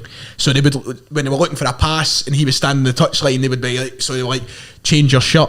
So he changed into a black shirt, and this is when they started. But so obviously they lost. I know there was the circumstances were trying in the first game for Denmark, but they lost to Finland. Was it Finland they lost to? And then Belgium. And then they lost to Belgium. So the third game he changed to a black shirt, and he wore that for every game they won. So hopefully that can get sales so far. So you just know he's going to be rocking that black shirt now, don't you? A big fan of Kasper Hjulmand as well. Lovely guy, like him. I enjoyed him during the Euros. Yeah, thought he was great. So predictions in for the Denmark games. Black shirt 6-0, white shirt 5. 5. 3-zip. 3-zip. Oh, wow. That's like the classic kind of Scotland away. My actual genuine prediction is going to be 2-0 to Denmark, I think. Aye, I just want us to do alright. Yes. Yes. Give a good account of yourselves. Aye. Go out and try, Absolutely. boys. Try. Absolutely. Right, where do we go for here? Where do I Talk a wee bit begin? about the lower leagues. No, we can jump through every game do you want to do that? very quickly. Right, let's aye. jump straight in then. Just a quick rundown. David's team Oh. got absolutely slapped Dear about with God. Big Dick. It was Arbroath 3, Dunfermline 0 at East End Park. If David, It's horrible. if David was here right now, I already know how David's feeling. Of course, I live with David. I have to listen to his complaints, which have been vastly more intense by the week. No wonder. I genuinely think that Peter Grant does have maybe one more chance to turn this He's on a around. sugary peg. I I think mean, he there's could be getting gone. beaten and there's getting scalped 3-0 Half big dick. off a part-time team. Aye, and No offence to it- obviously and them, it's- but and at the end of the day, that's a fact. It's ridiculous when you look at the recruitment of Dunfermline. They've got some squad there and they can't get them playing. David was telling me was every player bar Kai Kennedy at the weekend was just embarrassing. And yeah, I think things need to change soon. I think, you know, that was a team that I was confident could win the championship this season, and they're rock bottom with 0 points. The team that I predicted to win the championship was Inverness, and they That's some popped up shout.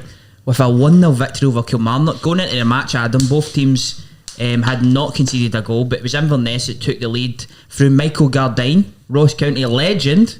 Now the rivals Inverness scored the goal, got them a victory. It's not really their a rivals, rivalry though, is in it? it, but geographically it probably is. The He Highland got the Derby. win. The Highland Derby. It's not a derby. I don't care what you say. It's not a derby. It's like Brighton and Palace, isn't it? That's Aye. I mean, it just makes no sense, that derby though. What is it? What's the motorway? Is it the M25 M25 Share a fucking motorway. I I don't mean, know. come on, pathetic. But when you get in, aye. I was going to say Kelly were my championship winners, so that obviously top of the table clash. 3 points clear now for Inverness. Massive 4 from 4 in it. I've so, cheated here. I don't know. fine. I don't know who. They were going into who I want to talk about next. Let's I'm go cheating. for it then. I was scared to see it. I was scared to see it in the preview podcast for the start of the season. I might genuinely go for it and back Thistle to win the league. Who just won 3-0 versus Morton at I mean, the I know weekend. Morton Another are- good the result. Jags. I know Morton are Morton, right, and they're in a bit of Honking. a going situation. But Thistle, man, my God Almighty! I just had a feeling at the start of the season. I wanted to see it, but I didn't want to end up looking ridiculous when they finished like 9th, and they still could. You know, it's only fucking 3 games in or whatnot. But Thistle, big up Ian McCauley. He loves the snout and he's doing well. Absolutely. I mean, they've got some players in there that David probably wants back as well, like Kyle Turner that was at Dunfermline last year, punted. Now That's he's what I high was going to say. flying there. I think those that secretly fancied Thistle probably did look at the recruitment, the signing of Kyle Turner in particular, and thought that's a cracking wee capture, because the rumour was that Kyle Turner was Hearts bound. Didn't see that. Obviously, Jake Hasty now I think's there as well. So Yeah, on loan. continuing to add to the squad. Is Lewis Mayo there as well? Listen, I think he is. I think he is. I as think well. Lewis Mayo went there, didn't he? Obviously, he was at right. Dunfermline last season, and I'm sure he's at Thistle. I've got to be honest, boys. He The wasn't in the championship's squad. still a touchy subject. We don't talk. We don't talk. I'm sure he He went. wasn't in the squad, but Ryan, I'm sure that he did Aye, as well. I'm sure he's there. Just on Jake Hasty, he came off the bench for Scott Tiffany as well. Aye, who yes, had Partick that- Thistle. Scott Tiffany had that unbelievable season last year as well. Mm-hmm. On loan for Livy, I believe he's now permanent there. Yeah, that's right. And Ryan, Yes, oh. I wish you did predict it because they are flying, mate. I wish I did, because I love getting the ones where you go and say something, you know, you go bold. I like man for this man. Aye, and then it pays off. But listen, there's a long way to go, and it's all about consistency. Partick Thistle last season started very poorly and then ended up going on to do very well. Mm-hmm. There's always the chance that they start very well and then they go on to do very poorly. It's the championship. Yeah. You know, it's It's a crazy league. yeah, it It's really mental. is. It really is. Things can change like that. The last game of the weekend there was Queen of the South 1, Hamilton Academical 2. Came from, no, they didn't. They were actually winning the game. I was going to say came from behind. But they still won the game. Good result for, no Brian Rice, because he's off. Stuart Taylor, isn't it? Stuart Yep. Taylor, the new gaffer there. Yeah, first win. Yeah, don't know what there really is to say about Aki's. First win. Aki's will go one of two ways. They'll either probably push towards the playoffs or, you know, mid-table mediocrity. I don't really see them, you know, going all out to win the league. Granted, that's a great 3 points, decent base to build from, but I don't know. There's not really a lot that you can comment on Accies, to be honest. Yeah, I was fearing them going down, to be quite honest, but it's a good victory for them. Lewis Smith scored the winner. Ryan, he's a guy we've seen in the Scottish Premier League, still a young player, of course, but very talented. Very talented. You know, I seen it come through on Soccer Saturday. No, I wasn't actually chose to watch BT Sports Score for the first time this weekend. Like, I've seen clips and stuff, but I've decided, you know what, I'm going to watch the whole show, and I can safely say it is now better than I'll be a BT Sports Score regular, I think now. Just Chris Sutton on there? Chris Sutton was on, yes. Sutton, love a bit of Sutton. Sutton was on. Although, do you know who I hate Robbie Savage, right? But they've got a good wee dynamic there too. But do you know who's boring as fuck? Jermaine Genius. Christ almighty, what a bland human being. That was reflected in his co-coms with the Euros and that as well. Oh my god. I think he was watching the Newcastle game at the weekend, and the Newcastle game had a fair bit of drama in the 90th minute, and he's sitting there like, oh, it's a penalty to Southampton in the 96th minute. I'm like, come on, put a bit of energy. And if that was Alan McInally, Christ, Chris Kamara. Yep, exactly. You wouldn't have seen it. He would have missed it. But Lewis Smith, I seen it come up in BT Sports Goal, and I just completely forgot that he existed. And I was thinking to myself, I remember watching him and thinking he's a good wee player. So you know, get a good wee season in the Championship, see what happens. Moving on to Scottish League One, Aberdeen and Alloa was actually postponed. I'm guessing it's some sort of COVID outbreak. Probably. I know friend of the show Sam had COVID, so maybe it's the same with Ayr and Wraith Rovers in the That's Championship right, as well. yeah, That was yeah. another one. no that's power cut COVID this issues. time. No. That's good. A big result, one that surprised me. It was Clyde 2, Cove Rangers 1. Yep. I mean, a big favourite to a lot of people. Big He's scalp. kind of going and doing well in the league. It was 2-0 to Clyde early on. Cove get a late penalty goal, but what a result for Clyde. Definitely. Massive result for the Bully Wee. The Bully And Wee. It's a scalp against Sir Paul Hartley's Cove Rangers. How many nicknames do you? I feel like you know the nickname of every club. Me? Aye, Queen's Park nickname, go. The Spiders. that's an easy one. I know. I wanted it to be. I wanted Right. to be. What do you know the nickname? Alloa. That's easy as well. That's easy. I'm trying to think here. Like Right, well, since you're Peter saying... Peterhead. The Blue Toon. Is that what? Well, that was. Oh, I didn't aye. know that. I didn't know that. Aye, Right, you that's must. Honestly, I go Cowden through Reef. it. The Blue Brazil. Oh, that one's a good. That's a good one. I don't. I'm just trying to think of ones I don't know to see what their nickname is. Like Cove Rangers. Cove. I Got a thought wee it'd bit of money. just be Cove in it. But I just feel. I remember last week I was editing the show, obviously, and I think it was a Broth maybe we're talking about or something. When I dropped in the Lichties. That was it. That's right. And I was like, Christ, I've never heard that. I was just wondering. Very well done. Thank you, sir. Aye, a team that fell down the table, they won their first game. I watched Open Goal and Cy Ferry was tipping them to kind of day bits, get into the playoffs, maybe go up. Peterhead thumped 3-0 off East Fife. They're now sitting at the very bottom of League One. Couldn't write it. It hasn't been a good start for them at all. 3 second half goals for East Fife was enough to get them a victory. Yep. Can't believe I just talking about Open Goal. I forgot I completely had tickets to go and see it, and they finally got their date set. So, you know, drop me a wee, you know, get me on the stage. You know, I'll go That up is and mental though. go up the Them stage. they're in the same podcast category as best international podcast category. Have you planned your speeches yet, boys? Aye, I'm just going to get full of the MD. The MD. Is it a free bar? Flavour of MD. I think it depends what tickets and all that you get, but Good question here, by the way. Flavour of MD. I went right off it. I'm just exclusively, like, if I'm drinking it, so it's either, I stick to free drinks nowadays. Tenants. It's either beer, it's either Jack Daniels, or it's Buckfast. That's it. I don't touch MD anymore. I just done with it. quite like a wee spiced rum, mate. It's Wee too Morgans. wee Morgans. It's just too syrupy, Mad Dog, for me now. It's just too. It's easy to drink. It's an easy thing to drink. It's no if for you're me going anyway. It's somewhere. no for me now. Nearly is. And that's Bucky for me. Bucky's too easy to drink. Jesus. For ages, my favourite was Red though. Red Mad Dog was my favourite. Aye, I was the same, and then they brought it Lecky Melon. Lecky Melon. I like Lecky or Melon. Dragon fruit. Dis- I either. tried dragon fruit a disgusting. couple of times. Absolutely I'm not a big disgusting. fan of it. You tried the green one yet? No, tried the green one. Hate that. No. No, kidding. No, I might get a bash at one point. Tried the new white one as well, limited edition. Oh, the For pineapple me, one. aye, That was one was Oh, alright. I like I it. It was thought alright, but it was like alright. drinking water, mate. It was What a bunch of jakes, eh? I know. Listen, that's my dad. See, every time I walk, just like your soupies, me. every time my dad drops me at the shop and he sees me walking out with a bottle of Buckfast, he's like, "You're going to turn into a Jakey." That's what he says every single time. But my speech, I can't wait. I'm going up and doing the proper canting if we win. when we win. I'm going up and I'm doing. Make sure to get down and vote. Get the link in the description. Go vote for his best. Can you still vote? It's still open. Aye. Best international podcast. Get voting for TSF. My speech I can't wait to go up. Science will slow down the aging of the cells. Wars will multiply. I love football. Can't wait for that. Everybody just staring. Now they can know. Everybody's just sitting there like that. That'd be brilliant. Kieran's decided he's going for the Alex Turner. He's decided he's going for the Alex Turner when he's at the rock and roll. I might try I know that it's no accepting an award, but Ricky Gervais when he was hosting and just starts slaughtering everybody in the audience. Trust me, I'd love to. There's a few people in that audience I would love to slaughter. Listen, I might go doing that. It'll be good. It'll be good either way. So get voting, Yep. troops. Back to the football. Yes. Obviously, Peterhead scalped, but we'll move on. Queen's Park, big win for them away to Falkirk. Two of them battling it to kind of go up the division. It's Falkirk's first real blip in the road, isn't it? As Simon Murray scored the only goal of the game, put Queen's Park top of the league now, 11 points, a point clear of Falkirk, away from home. What a result. For us, the like boys, they like Simon Murray. What a player. Oh, aye, big Simon. Big Simon. Lovely colour of hair. Anything else? Just a good result, isn't it? Good result against a fellow promotion contender, away from home, 3 points.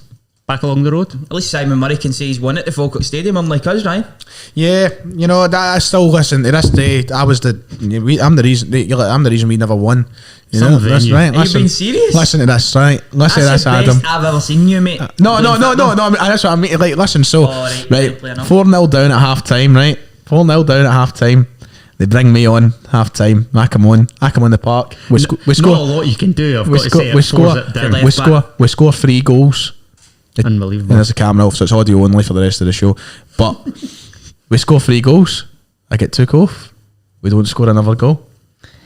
I mean, we've got to question the Disgrace. management there, because for me, Ryan, you came on, you were man of the match yep. at that point. Nah, but You were- I was proud of myself that day. I was proud of everybody else because I felt like I had an off day that game. And I don't want to blow my own trumpet, but usually I'd be one of the kind of better players. Aye. And One of the big way, hitters. but the way that you stepped up, mate, I was proud of a lot of you, especially yourself, Ryan. Thank you. Do you know what I mean? Coming off the bench isn't easy. Those Full days zip, are as gone. he says. And As somebody would say, great character. Great You were character, great. Just- You were great. I came on at left back and I stood there and I seen Div and I said to Div, I'm not sure if you want me. He said, want me? Christ, Ryan, if you're here, I am here. Adam said just as well the camera's off. Hang fuck your cameras away. Brilliant. Montrose Oh my 1, God. Dumbarton 2. Yeah. Again, a kind of surprise result. What's Dumbarton's nickname? Is it The Rock? No, the Suns. The Suns, that's The right. Suns. That's Sons just of- a Simon with the big The Rock. oh, just as well with cameras up there. Aye, good result for them. Good result. Hey, let's fly through Scottish League 2 then before we Yes. just end it. 'cause Best I've league in the asked- country. Well, I've got a quiz. Have you? I've got a quiz. Here Yes. we go. Yeah, I asked quiz. Matthew Duff for a quiz, but he never answered. Aye, but what time did you ask him it? Like during the show. Oh, he doesn't wake up till like 4 o'clock in the afternoon. You know what? We need to ask. I know. Who is this? The Who boy, is he? the boy stays up till like 6 in the morning. I do see that Right, actually, okay. because if I work early mornings, I see that he's like online and I'm like, yeah. what's- Or some what's lad. going He on makes here? a cracking quiz, and I hate it when I forget to ask him because his quizzes are absolutely phenomenal. Thank you, Matthew. Decent. We'll just run through the results then before we move on to the quiz. We'll no dissect each game what we Yeah. have for the others, but it was still in Albion 2, Albion Rovers 1, Stenhouse Go on, 3. Albion. There we go. Christ, that was thunderous. Steny 1, Kelty Hearts 4, Forfar 1, Stranraer 1, Cowdenbeath 1, and Athletic 3. Nice. Is there a game that sticks out there for you, Adam? It's got to be the Albion. What a team they are. The Beanos absolutely flying. The Beanos. Kelty. There you go. 4-1. Good Yeah, result. They're just going to win that league. Yeah, aren't they? yep. Easy as. Yep. For me, it's the team that are top of the table at the moment. Sorry, second in the table. I've just checked the league table. But Annan Athletic, 3-1 victory over Cowdenbeath. They were on my coop at the weekend. They were almost 3-1. I couldn't believe it. Cowdenbeath are rotten. So You how, know what I mean? how, did Don't how did everybody's coupons go at the weekend then? Shocking. Annan were my only team up. West two coupon 2 days in a row. 2 days in a row. One thing done me 105 quid yesterday. So 100 West Ham, they done me Don't even go 140 at the weekend. 140. Can he beat fucking Palace At home, at home? having taken the lead twice. And they put me out last man standing with my mates because I picked West Ham. I Should've went City. set myself up to take City this week, and I thought to myself, oh, what if Arsenal get desperate and get a wee result here? So I Don't be shat it and I changed silly. to West Ham last second. Arsenal are gash. They are. And then yesterday I had United. I was in the United game. I said to myself, right, I'll put on over 6 corners. I'll put on Mason Greenwood to score. I'll put on United to win. And I'll put on Wan-Bissaka to get a yellow card because he was up against Mr. Adama Traore. Safe to say Wan-Bissaka was one of the only players that managed to avoid the book of Mike Dean. And if you'd went Pogba Fernandes as well on the Yes. yellow card, he probably wouldn't be here, mate. He'd probably in Vegas or something. Aye. Be your winnings. Went big. Imagine I put the 2 of them on. Oh. Just don't. Did you have an Old Firm bet on? No, I don't. Nope, don't What? touch it. Don't No, you're touch not a it. wee bet builder? Never, I always put a bet builder never on. bet in the derby. I betted in the derby once in my life, and funnily enough, it came up. But I thought to myself, that's my luck. I'm never doing it again. It was the 2-0 at Hampden Park in the Scottish Cup. We beat you 2-0, and I put 2-0 Celtic. McGregor any time. I think I won like £100 or something. That's not bad. And I was like, that's it. Never again. Mine I've had was my luck. for. Never touch your own What was team. mine Yeah, for? yep. Mine was for £4,000. Oh. My bet, a bet builder. Oh. I had a score on Morelos anytime. Then he come in. Yep. Fell in his arse for the 1-1. Rangers they win. Goldson to get booked. Then he had him. Ralston to get booked. Then he had Didn't him. happen. And Stephen Welsh to get booked. I can see why it was worth Kevin 4 Clancy bags or was whatever it was. fucking pathetic, isn't he? Rangers should have had a number of yellow cards. Celtic should have had a number. Do you know what I noticed? Weird, Do you know that what I guy. noticed him doing? It felt like he was making up for a lot of his bad decisions. So there was like a time where he'd give out a yellow, and I'm like, that's not a yellow. And then Like they the should Edward one. then he should have gave a yellow, and he wouldn't have given a yellow. And weird. then okay, it was The weird. Turnbull one in particular. That Aye, Oh, that was aye, high. aye. I thought that was a yellow. No, there was one. I know what you're it's his talking. first though, isn't it? Yeah. Aye. Oh, listen, we've passed let's that do the quiz. conversation. Right, okay. I don't even know what one it is now. This Top is left, I think, isn't it? No, you just gave you. Yes, there we go. That's the one. Just wanted to make sure it was right, you know. It's time for the TSF quiz, brought to you today by the good people over at the BBC. Alright, So did I. That's what I was anticipating as well. don't know what that is. Anyway, right. So, we'll end up having next week's being a national themed quiz. So this week I decided to myself, go. If there is a company out there that wants to sponsor the quiz, Yes, hit us up. hit us up. Feel free. The quiz could be presented by yourselves.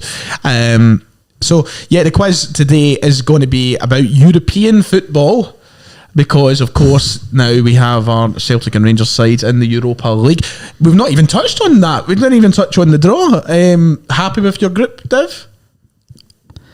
It's a bit too far in now, isn't it? Musa probably should have- Dembele, Aye. Musa He's going to get scaled. He's up Dembele. against a. Yeah, Musa listen, Dembele. he's up against a proper Rangers team this time. So Oh, here we go. he's going to get Here we fucking go. centre baby's tail between his Here legs. we that muppet. go. He's coming to Ibrox, and he is. Oh, I can't wait. I might get a ticket. I know you'll try I anyway. might get a ticket to Leon then. Like Arthur Boric at Go one with time. my, he'll be like, yeah, I got to go down with my near Leon fans there, just me and my fucking, what do you call Your it, big- megaphone. Nah, I thought you were going to say that big Mike King that you were talking about. Viva la Liva! I don't know. Don't even know what the shout. No, listen, relatively happy with it. It's a tough group, but the Europa League is a lot more challenging this year. Oh, yes. The 32 teams format. But thank God they've done that. It's good because the calibre of teams and the calibre of player and all that's going to be a whole lot better. It makes it more credible, I think, you know, when it's no just all these random ass teams. No offence to them, but you know, These you're talking about random ass proper teams. Random ass proper teams. teams now. It's going to be tough, but Pro football. proper Pro mate. football. So you were a great side. Brilliant. I love the impressions today. Celtic's group, obviously it's a very tough group we've been handed. I'm feeling it though. See, like feeling Bayer Leverkusen are obviously the top seed. They lost a lot of top players. Kai Havertz Going through a bit of a transition, new top manager. Of the Bundesliga at the moment. Yes. Early days, isn't it? You're a big Bundesliga fan, my man. Yeah, they so were rampant at the weekend. Who was it they were playing again? I think they battered them. But they're going through a little bit of a renaissance, a new manager, you know, Was lost it a lot. Mönchengladbach the weekend before, wasn't it? Yes. So, you know, they're doing well at the moment. Leverkusen, Betis, sorry, kept getting pulled up about that. It's Seville. Real Betis of Seville, good side. And then Budapest, we're meeting Ferencváros again. I think we're going to go. Are you going to go on any of the trips? I know it's a bit difficult Lyon. with the world now. You're going to try and go over it? I'm going to try and go I think Lyon. I think me and Kieran all are thinking it, and no, Callum's not actually. Me and Old, I think are going to go over to Deutschland, yeah? Head I over thought you would have done that. Head over to Leverkusen. It's the city of Köln, yes? You know. Yes. That's Cologne. wunderbar. I've been to Cologne. Good for you, boys. No, nine. I says I've been. Oh, it's, I've been to Dortmund and Cologne. nice. I've been at Berlin and that's it. Wunderbar. Yeah. Been to Berlin, that's it. Right, okay, let's get this quiz actually started then. Jesus. So, in celebration of the European football, we're giving a throwback to the year 2007-8, a season in which seen Celtic win 3 in a row, seen Rangers make it to the final of the then UEFA Cup. Hearts, tournament. what were Hearts up to in 2007-8? We were probably recovering from the Mad Vlad era. Aye. Still firmly in the thick of it. Big Kevin Big Kyle. Romanov. If it had been a couple seasons prior, you could have talked about us, splitting the old firm and winning the Scottish Cup. But that's fine, mate. Sorry. Champions League and all that. So, Should have won the league. so the quiz is, and you're obviously going to be on the same as always. You pick a group, set A or set B. In European football, right? So listen, here we go. So the last time Scotland had more than 2, I know we didn't end up getting more than 2 through, right? Who's first? So don't know. I'm going to tell you in a minute, right? So the last time Scotland had more than 2 representatives in group football was through Aberdeen, Celtic, and Rangers in 2007 and 8. But can you remember who else made up their respective sections? So I'll give you a clue for the teams that all these teams, what Celtic, Rangers, and Aberdeen faced in, I think it's the groups. And you guys have got to try and get it. So I am going to allow Adam, who won last week. I did. You get to choose if you would like McKinley. set A or set B. I'll go A this time. You're going to go first this time. Okay, Yes. I know Ryan was disappointed that you took his tactic of going first. So us going second, sorry. So here we go. This is us. Right. In the Champions League Group D in 2007 and 8, Celtic faced which Italian side? Can it pass? Milan. Milan. I'll give you it. Correct. That's technically that's Is it right. AC Milan? AC Yeah, Milan. The that's other team is Inter. Internazionale. Yeah, that's who I meant. That's yeah. Yeah. See, Otherwise I would if have you're an specified Inter. if you're an Exactly. intellect, you know that. You know who that. You know what Milan. Milan. Yes. So that's correct. AC Milan or Milan, if you like. Div. One of the sides came up against the Portuguese giants where Eusebio played. Portuguese giants where Eusebio played. One of the greatest footballers of all time. I believe Eusebio played for Benfica. Is correct. So it's one apiece. Benfica is that side. So Celtic were up against AC Milan, Benfica, and which other team? Adam, which was a Ukrainian side who were runners-up in their domestic campaign last season. In our time, last season, they were runners-up in the Ukrainian First Division. And that finished up Celtic's group. You know me, Ryan. I obviously keep my tabs on the Ukrainian First Division. Yes. An expert. I know that. I know the answer. The obvious answer is Shakhtar Donetsk, but I feel like it's like a Dnipro or something like that. So your final answer is? I'll go outside the box. I'll go Dnipro. Shakhtar.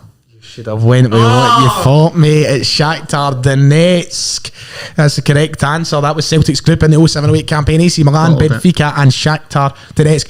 Highlight of that group, Dida's performance at Celtic Park. Was that if that you one, remember. Yes, brilliant. Do you remember that? Fan ran on the park, Aye. gave him a wee, wee slap to the face. And he Is it bad? That's what I thought of to he try and get the answer. He was stretchered off the pitch.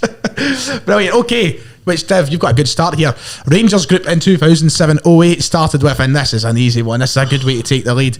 Group E for Rangers for Leo Messi's former club. Who? So,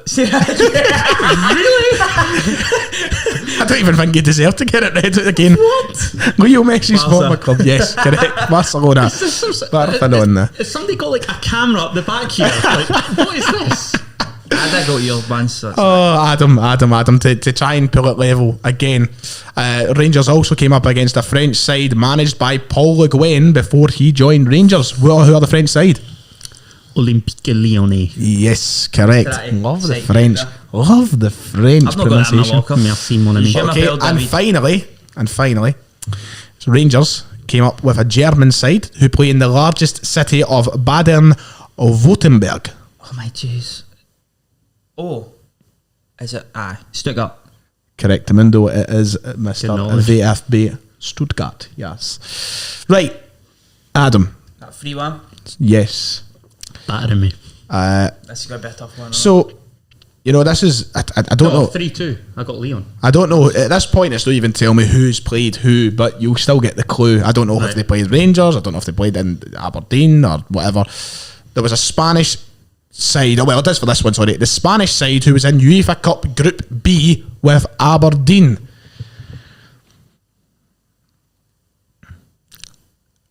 Real Madrid. Oh, you've went for the wrong team in the same city. It's Atletico Madrid is the correct Aberdeen answer. not play Real Madrid semi-recently? Semi-recently. I think they did. I did they? I It's not think Bayern they Munich. did. That's all. Yeah. Bayern was the one that I thought of as well. I but just actually I'm just said, convinced they yeah. came up against Real Madrid semi-recently.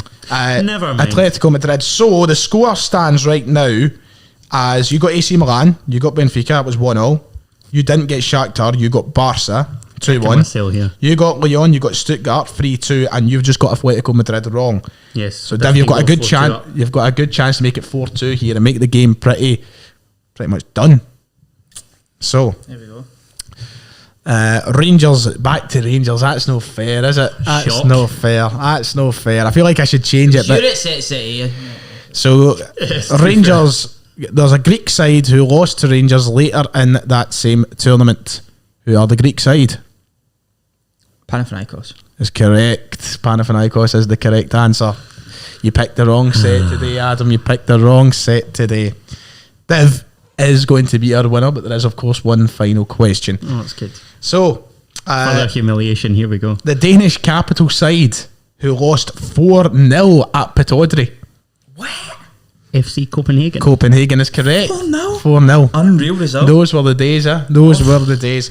And Div, to top it all off, to finish up the question, and I don't know if they played Aberdeen, doesn't it say at all. All it says is the side who play in Russia's capital. Oh, I just one of them. Good for you to pick from. Good for you to pick from. But if you think back, draw your mind to that year in European football, you might be able to get it. I'm just going to go for Spartak. Spartak. So you could have said Spartak Moscow. Lokomotiv. You could have said Lokomotiv Moscow. CSKA Moscow. You could have said yes, CSKA Moscow, CSKA. The correct answer, however, is CSKA. no. It's Lokomotiv Moscow Ah, that was- is the correct That was answer. the other one I was saying. Yeah. So old chestnut. anyway, at the end of the day, Div, you are our winner today. Well done. With a scoreline in the penalty shootout of 4-3. alright. Not the worst, Adam. Not the worst. It's certainly a favourable set of questions for Div, I though. was going to say I did get framed with the questions, but that's life. That's Although I'd have got his questions right, so Shakhtar Donetsk was easy. Just a fountain of knowledge. I'm kicking myself actually with Shakhtar. You're right. I know. I thought you would have got that because you were going to say I was like that. I was trying to not give you the eyes and saying see it, but you know what? It's done. What's done is done. What's won is won. So Div, I'll Thank you. hand it back to you now. See you later. What's that? Thanks for tuning in. It has been a long one. Yes. Over 90 minutes again. Sorry about the camera situation. We'll maybe try and get that sorted for Yep. the next time. Order some extra batteries, but we're giving you what you want. We just absolutely dissected the lower leagues. It was magnificent. It was a really good show today. It was. I enjoyed it. We completely forgot about Europa League and all that, but who cares about the Europa League? End of the day, it's talk Scottish football, innit? Exactly. You know, Leagues Love 1 and the 2, European the Championship, Aye. all of much more importance. Cristiano Ronaldo as well. Mate, we're going forever here, aren't we? Get it up the plastics, that's all I'm saying. I was ready to give up football if he joined Manchester City, but he's chosen the right team. Yep. Manchester Correct. United treble this season. I'd like to hope so. Wow, doubt it. But anyway, Doubt it. I'd love that. Yes, I would. And then a World Cup win for Ronaldo, just to Oh, aye. be great. Anyway, see you later. Like, comment, subscribe.